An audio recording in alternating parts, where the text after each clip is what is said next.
더마카와 함께 시선집중의 문을 열겠습니다. 어서 오세요. 네, 안녕하세요. 더마카입니다. 고개만 까딱님이 밤새 안녕들 하시죠? 그러니까요. 진짜 그 인사가 꼭 필요한 오늘입니다. 네, 그리고 김경덕님이 비가 너무 많이 와서 동부 간선 통제돼서 지하철로 출근합니다. 덕분에 시선집중에 글도 남기고 좋네요. 그 얘기 나온 김에 지금 비가 계속 내려가지고 곳곳이 교통 통제 상황이었거든요. 근데 지금 이 시각 교통 상황이 좀 어떤지 잠깐 점검을 하고 좀 넘어가겠습니다. 서울시경에 나가 있는 신재 리포터 좀 네. 교통 상황 좀 자세히 좀 전해주세요. 네, 그렇습니다. 밤사이 강우가 계속되면서 도로 통제 문자도 많이 받으셨을 텐데요. 빗줄기가 약해지면서 조금 전부터 통제가 좀 풀린 곳들이 있기 때문에 참고를 하시면 좋겠습니다. 앞에서도 말씀해주신 동부간선도로가 조금 전부터 지금 통제가 모두 풀렸습니다. 의정부 노원 쪽에서 출근하는 분들 가장 걱정이 많으셨을 텐데 동부간선도로가 지금 전 구간 이용이 재개됐기 때문에 이쪽으로 가실 수 있다는 거 참고하시면 좋겠고요. 내부순환로도 모두 통행이 가능하고 올림픽대로와 강변북로도 통제는 없이 지나고 있습니다. 다만 한강 수위가 계속 높아서 잠수교는 계속 통제가 되고 있고요. 양재천 일대도 양재천교 하부도로와 영동일교 하부도로가 계속 통제가 되고 있습니다. 증산교와 철산교 하부도로는 통제가 풀렸지만 하천가 도로들은 계속 피해서 가시는 게 좋겠습니다. 노면 상태도 좋지 않습니다. 평택 시흥고속도로 평택 쪽으로 남한산 부근 노면 파손으로 2차로 차단되면서 일대 6km가 많이 밀리고 있습니다. 교통정보였습니다.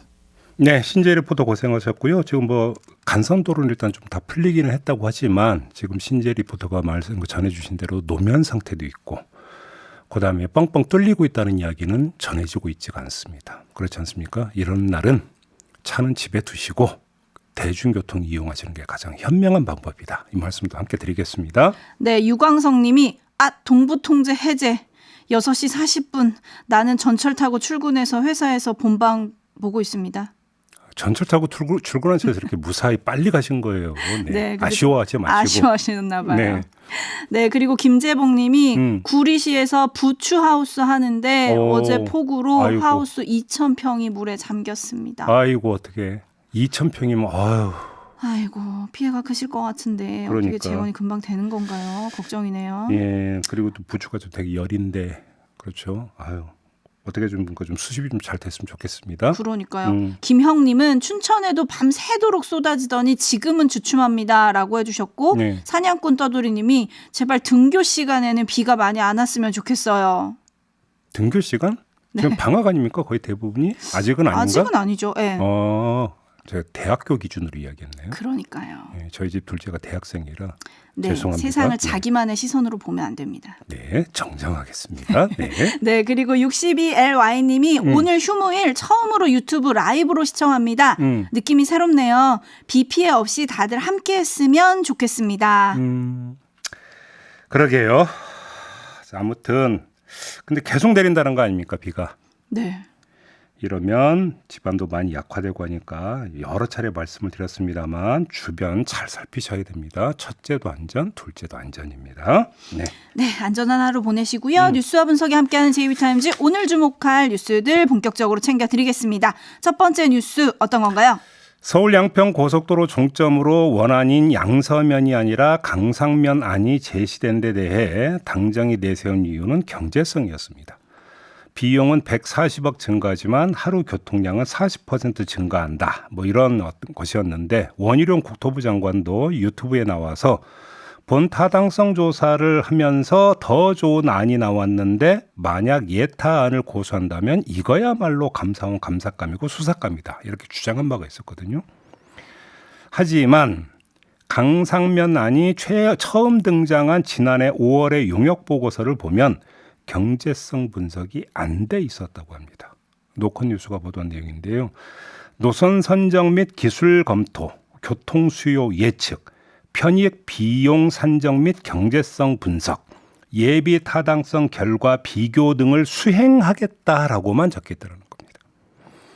기간은 올해 3월까지 총 360일이 소요될 것이다 라고 밝히기도 했다고 하는데 다만 상수원 특별보호구역 최소 통과, 환경훼손 최소화, 나들목 분기점 적정 간격 확보, 접근성 향상을 위한 추가 나들목 설치 등을 강상면 안을 대안 노선으로 검토하는 이유로는 제시를 했다고 하는데 구체적인 경제성 분석은 이 시점에서는 이루어지지 않았다라는 겁니다. 네. 어제 국토부와 변경 노선을 처음 제안했다는 용역 회사가 함께 양평군에서 설명회를 했는데요. 네. 원안의 예타 통과에만 2년이 걸렸는데 2달 만에 55%를 바꾸는 게 가능하냐, 누군가의 압력이 있었냐, 이런 질문에 답을 했거든요. 네. 직접 들어보시겠습니다. 동해종합기술공사 부사장의 말입니다. 방향성만 그때까지는 제시하는 걸로 검토를 하다가 이제 추가적인 검토 결과로 노선까지 그려보게 돼서 이제 첨부 자료로 첨부를 했던 거고요. 이런 쪽으로 가는 게 어떻겠냐라는 의견만 제시를 한 겁니다. 대부분의 교량이 위치하다 보니까 주변 경관들을 많이 훼손하게 되고 이 터널간 간격이 약 1.2km 정도밖에 안 됩니다. 이 앞에 있는 터널들을 다 확장을 해야 되는 상황이었습니다. 그런 의견은 없었고요. 저희가 이제 그런 의견을 받을 필요도 없고요. 우리는 이제 기술적으로 검토를 한 겁니다. 네, 지금 이 목소리를 종합을 하면 그러니까 환경 훼손 최소화라든지 나들목과 분기점 적정 간격 확보 지금 이런 이야기를 하고 있는데 요건 지금 용역 보고서에 들어가 있다고 저도 말씀을 드렸어요. 그런데 그럼 이것만 가지고 강상면 안을 계속 밀어붙일 수 있는 것이냐, 가장 중요한 경제성 분석이 됐었느냐라고 하는 건데 이게 안 돼 있었다라는 것을 지금 저는 네. 그러니까 다시 한번 지금 전달해 드리고 있는 겁니다. 그럼 정리가 좀 필요해 보입니다. 자, 예를 들어 보겠습니다. 엊그제 국토부하고 경기도가 입씨름 벌인 적 있었죠. 올해 1월에 서울 양평 고속도로 타당성 평가 관계기관 2차 협의 요청 공문을 보낼 때 종점이 어떻게 기재됐느냐를 놓고 국토부와 경기도가 입씨름을 벌였는데 이때 국토부가 주장한 건 대안 노선, 그러니까 강상면 아닙니다. 대안 노선을 제시했는데 경기도가 반대 의견을 제시하지 않았다라는 게 국토부의 주장이었습니다. 뭐 나중에 보니까 본문에는 없었고 뭐 지도에는 있었다 뭐 이런 보도가 있었는데 그건 그러니까 지금 제가 말씀드리는 맥락에서는 중요한 게 아니고 국토부는 아무튼 그때 대안 노선을 제시했다고 지금 주장을 한 거잖아요. 근데 시점이 올해 1월이라고 제가 지금 말씀을 드렸습니다. 그러면 조금 전에 제가 전해드린 이야기로 다시 그러니까 거슬러 올라가면 작년 5월에 보고됐다는 용역 보고서의 기초에서 이 올해 1월에 협의 요청이 있었다고 봐야 되는데 올해 1월 기준으로는 경제성 분석은 이루어지지 않은 상태였다는 겁니다. 그런데 어떻게 대안 노선을 이렇게 정해가지고 협의 요청을 할 수 있느냐라고 하는 질문이 성립이 되는 거 아니겠습니까? 여기에 국토부가 대답을 해야 된다는 겁니다. 대전 고수님 등 많은 촌철님들은 대안 노선을 하면 추가 교량도 더 세워야 되고 터널도 더 세워야 된다는데 그래서 혹시 경제성 분석을 못한 건 아닌가요? 그 비용 엄청날 것 같은데요. 뭐 이런 의견을 주고 계신데 어쨌든 타당성 조사 보고서는 공개하지도 않았고 대안에 대한 제대로 된 경제성 분석도 없다. 이러면 국토부 해명을 어떻게 믿겠습니까? 아니 그러니까요. 그러니까 이게 강상면 안을 제시했다. 올해 1월에 경기도에. 이게 조금 납득이 안 되는 거죠. 왜? 검토해야 될 기본도 제대로 검토가 완료되지 않은 상태였기 때문에 지금 제가 이 말씀을 드리는 겁니다. 그럼 뭘 믿고? 라는 이야기가 성립이 되는 거 아니겠습니까? 네. 꼬리에 꼬리를 무는 거죠. 궁금한 점이. 그러니까요. 꼬리에 꼬리를 물고 있는데요. 오늘 국회 국토위 소속 여당 의원들이 원안 종점이 있는 양평군 양서면을 찾는다고 합니다. 네. 주민들 간의 간담회를 연다고 하는데 어떤 말이 오고 갈지 좀 주목을 해야 될 것 같고요. 그리고 지금 제이비가 얘기했죠. 꼬리에 꼬리를 문다. 그죠? 이 궁금한 점은 잠시 후에 전진선 양평 군수에게 직접 확인을 좀 해보도록 하겠습니다. 네. 계속 시선 집중해 주시고요. 제이비타임즈 다음 주목할 뉴스 어떤 건가요? 국민의힘 노동개혁특위가 12일 실업급여제도 개선 방안을 위한 공청회를 열었습니다. 그런데 이 자리에 참석한 서울지방노동청 실업급여 담당 공무원이 이렇게 말을 했다고 합니다. 들어보시죠. 저희 고용보험이 생겼었던 그 목적에 맞는 그런 남자분들 같은 경우 정말 장기적으로 갑자기 그런 분들은 어두운 표정으로 오시는데 여자분들 계약기간 만료 젊은 청년들 이 기회에 쉬겠다고 옵니다. 그 다음에 실업급여를 받는 도중에 해외여행 가요. 그리고 자기 돈으로 내가 일했었을 때 살 수 없었던 샤넬 선글라스를 사든지 옷을 사든지 이런 식으로 즐기고 있습니다. 그리고 한마디 더한 게 있는데요. 이것도 마저 들어보시죠. 본인들끼리 대기하는 동안에도 얘기를 하세요. 요번에 내가 급여가 얼마가 나오는데 아유 이거 언제까지 몇 개월까지는 하니까 끝날 때쯤에서 우리가 취업을 하자. 이렇게 본인들도 얘기를 하고 계시거든요. 그렇기 때문에 이게 제대로 굴러가는 게 맞는지 저희들도 나름대로 법에 맞춰서 규정에 맞춰서 최선의 노력으로 취업을 하시라고 도와드리고는 싶은데 본인들 스스로가 거부를 하시니까 솔직히 많이 속상한 경우도 많습니다. 네, 해거름님이 시대가 어느 때인데 언제적 된장녀 프레임을 들고 오십니까? 네. 역풍이다님은 아니 도대체 저분은 직접 보고 들은 말인가요? 뭐 이런 반응들이 지금 들어오고 있는데 네. 이게 지금 연일 논란이 되고 있어요. 그러니까 한마디로 이야기하면 요즘 실업급여가 아니라 실업급여다. 뭐 이런 법도 달콤한 실업이다. 뭐 이런 뭐 얘기를 한다는데 아마 그 맥락에서 이야기를 한 것 같은데 자, 이 공무원의 이 발언을 놓고 이거 청년 비하 아니냐, 여성 비하 아니냐 이런 비판이 나오더라고요. 근데 제가 볼 때 그보다 더 근본적인 문제가 있는 것 같습니다. 뭐죠?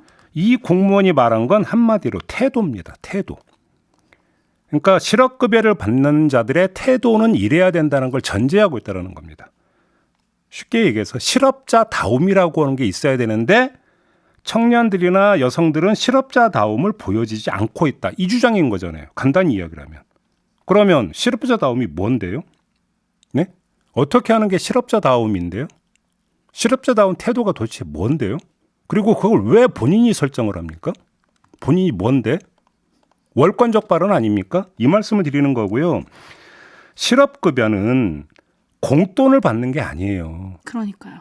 내가 일정한 금액을 납부하고 받는 사회보험이에요. 실업급여는. 그러니까요. 따라서 그 돈을 어디에 어떻게 쓸지는 급여 수급자가 알아서 정하는 문제예요.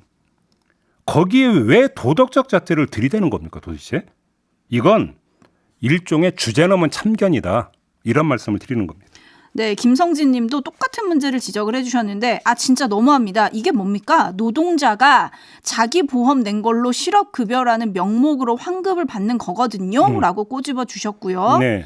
그다음에 신신시 님이 누군 실업급여 받고 싶어서 받습니까? 실직하면 받는 거잖아요. 라고 꼬집어 주셨는데 또 꼬집을 얘기가 있습니까? 두 번째 저희가 들은 이야기 있지 않습니까? 이 일부는 뭐 이 공무원이 자기가 뭐 직접 본 게 아니라 들은 말이다 또 이렇게 뭐 전원식으로 했다는데 뭐 그렇다 치고요.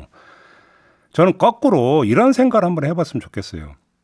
정말 자기가 다니고 싶은 직장을 들어갈 수 있는 기회가 열렸는데도 나 실업급여 탔으니까 실업급여 탄 거 다 쓸 때까지 안 들어갈래. 이런 사람이 있겠습니까? 입장 바꿔서? 네? 아닐 거라는 겁니다. 결국 실업급여자의 저런 태도에는 원하는 직장에 들어가지 못하는 좌절감이 배어 있다. 오히려 이 점을 보고 거기서 뭔가 어떤 공감을 하고 조금이라도 양질의 일자리를 찾아야 된다라고 하는 그리고 찾고 싶다라고 하는 청년들의 어떤 마음을 좀 헤아리는 게 필요한 거 아니겠습니까? 아니 그러면 사람은 다 돈 버는 기계이니까 직장이 어디든 만약에 직장문 열리면 이거저거 따지지 말고 무조건 들어가서 일해. 이 논리잖아요. 깔고 있는 건. 너무한 거 아닙니까? 여기까지만 하겠습니다. 그러니까요. 실업급여 타겠다고 취업 안 하는 사람이 진짜 얼마나 될까요? 저는 이 얘기를 들으면서 구체적인 통계치가 있는지 궁금했습니다. 과학적이고 구체적인 통계치요. 네. 그리고 실업급여 낮춰주실 거고 폐지하실 거면 그만큼 취업률도 높여주실 건지 묻고 싶었습니다. 그리고 지금 실업자 다움에 대해서 JB가 좀 열변을 토해 주셨잖아요. 네. 라디오 헤드님이 그럼 실업급여 받는 사람은 비굴해야 됩니까? 박한숙님 표정도 우울해야겠네요. 라고 꼬집어 주셨습니다. 그럼 실업자 티내고 다니라는 얘기입니까 지금? 많은 분들이 화가 나고 있다. 요 점은 좀 전해드리겠고요. JB타임즈 다음 주목할 뉴스 어떤 건가요? 민주당이 어제 의원총회를 열어서 혁신위원회의 1호 안건인 불체포 특권 포기 이걸 당론으로 채택하는 문제를 논의를 했는데 결론을 내지 못했다고 합니다. 20명 정도가 발언에 나섰는데요. 반대 의견을 표명한 의원도 있었다라는 보도가 지금 나왔습니다. 네, 난항이네요. 이건 뭐 전에 한번 지적을 했기 때문에 뭐 더 거듭해서 이야기할 필요가 없을 것 같은데요. 한마디로 이야기를 하면 꼬였다. 이렇게 좀 그러니까 봐야 되는 거 아니겠습니까? 이견이 나오면 나올수록 그리고 시간을 끌면 끌수록 민주당의 부담은 커진다. 이거야 뭐 명약관화한 것이라고 생각을 하고요. 이 점은 너무 뻔한 얘기니까 뭐 길게 하지 않겠고요. 삐딱선을 한번 좀 타보겠습니다. 자, 그 불체포 특권 포기를 모두 서약을 했다고 치죠. 그러면 그 유효 기간이 언제까지일까요? 저는 그 생각에. 국회겠죠. 그러니까 왜냐하면 불체포 특권은 의원들에게만 부여되는 특권이거든요. 그러면 의원 신분을 잃으면 불체포 특권 포기한다고 해봤자 아무 소용이 없는 서약이거든요. 그런데 당장 내년 4월에 총선이 있습니다.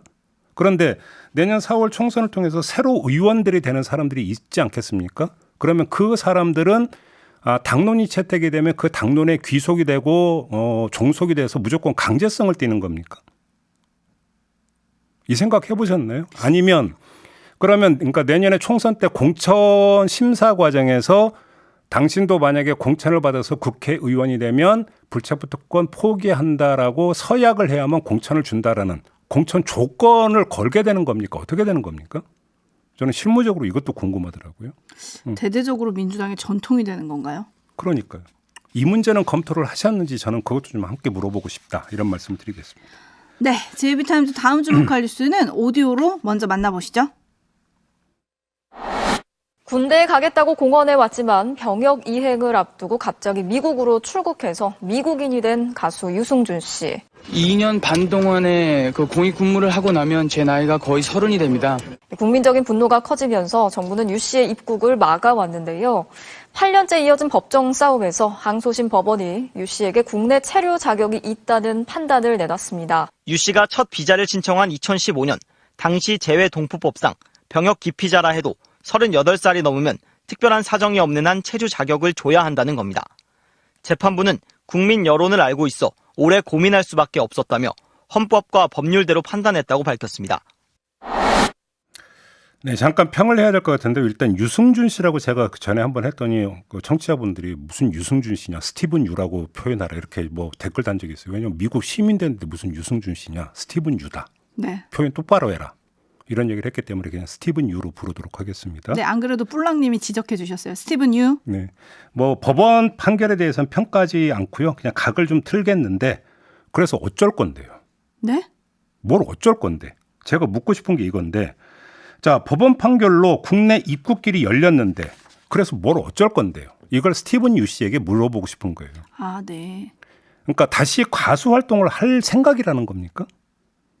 그럼 대중이 열광을 해줄까요?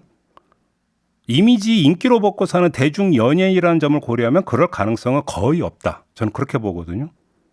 그럼 고국산천을 못 잊어서 한번 휙 둘러보려고 그렇게 입국을 시도하는 겁니까? 뭐 그런 거라면 뭐 그럴 수도 있을 것 같다라는 생각도 드는데 다만 정말 그게 이유라면 그리 오래 체류할 이유도 없는 거 아니겠습니까? 그냥 휙 왔다가 바람같이 왔다가 바람같이 사라지면 되는 거 아닌가 이런 생각이 좀 들더라고요. 네, 어떻게 할지 궁금해서. 네, 관련해서 유승준 씨 대리인, 아니 유승준 씨 아니고 스티븐도 아니고 스티브. 네, 아무튼 네. 스티브 유 씨의 대리인인 류정선 변호사가 어제 이런 얘기를 했더라고요. 행동에 비해서 너무나 가혹한 제재를 받았다는 것에 대해서 공식적으로 인정받고 싶어 한다. 근데 뭐 그럴 수도 있다고 생각해요. 네. 그래서 법원 판결이 이렇게 나왔어요. 그래서 어쩔 건데요. 다시 묻겠는데. 그래서 어쩔 건데요. 비자 나오면. 응? 잠깐 왔다 간다잖아요. 뭐 비자도 참 종류가 여러 가지라면서요. 그렇죠? 어떤 비자를 신청을 하는 걸까요? 그것도 궁금하긴 하네요. 네. 이 뉴스를 보면서 많은 분들이 지금 올려주시는 단어는 의무와 권리네요. 알겠습니다. 자, 이렇게 JB타임즈 마무리하겠습니다. 더마카 수고하셨어요. 고맙습니다.